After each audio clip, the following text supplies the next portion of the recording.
ಇದು ಜಡ್ಜ್ ಗೋಪಾಲ್ ಗೌಡ್ರು ಹೇಳಿದ್ದಾರೆ, SIT ಪ್ರೋಬ್ ಆಗಬೇಕು ಧರ್ಮಸ್ಥಳದ ವಿಚಾರದಲ್ಲಿ. ಯಾಕಂದ್ರೆ ಇವತ್ತು ಕಂಪ್ಲೇಂಟ್ ಲಾಂಚ್ ಮಾಡಿದ್ದಾರೆ, ನಮ್ಮ ಮಗಳು ಇಲ್ಲೇ ಬಂದು ಮಿಸ್ ಆಗಿದ್ದಾರೆ ಅಂತ ಅನ್ಬಿಟ್ಟು ಬಹಳಷ್ಟು ಜನ ಕೊಡ್ತಾ ಇದಾರೆ ಸರ್. ಅದನ್ನ ನಾವು ಗೋಪಾಲ್ ಗೌಡ್ರು ಹೇಳೋದಕ್ಕೆ ಅಥವಾ ಅವ್ರು ಹೇಳದೇ ಇರೋದಕ್ಕೆ ಪರನೂ ಇಲ್ಲ ವಿರೋಧನೂ ಇಲ್ಲ. ಕಾನೂನು ಪ್ರಕಾರ ಮಾಡ್ತೀವಿ, ಸರ್ಕಾರ ಕಾನೂನು ಪ್ರಕಾರ ಮಾಡಬೇಕು.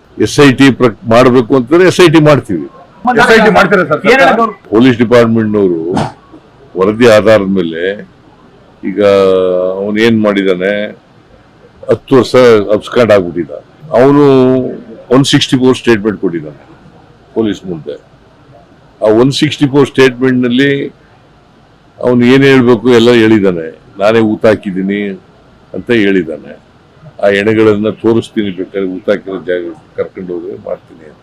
ಪೊಲೀಸ್ನವ್ರು ಏನ್ ಹೇಳ್ತಾರೆ ನೋಡೋಣ. ನಾಳೆ, ಇವತ್ತು ನಾಳೆ ಒಳಗಡೆ ಸರ್ಕಾರದ ಮೇಲೆ ಯಾವುದೇ ಒತ್ತಡ ಇಲ್ಲ. ಒತ್ತಡ ಹಾಕಿದ್ರು ನಾವ್ ಯಾರ ಮಾತು ಕೇಳಲ್ಲ, ಕಾನೂನು ರೀತಿಯೇ ಮಾಡ್ತೀವಿ.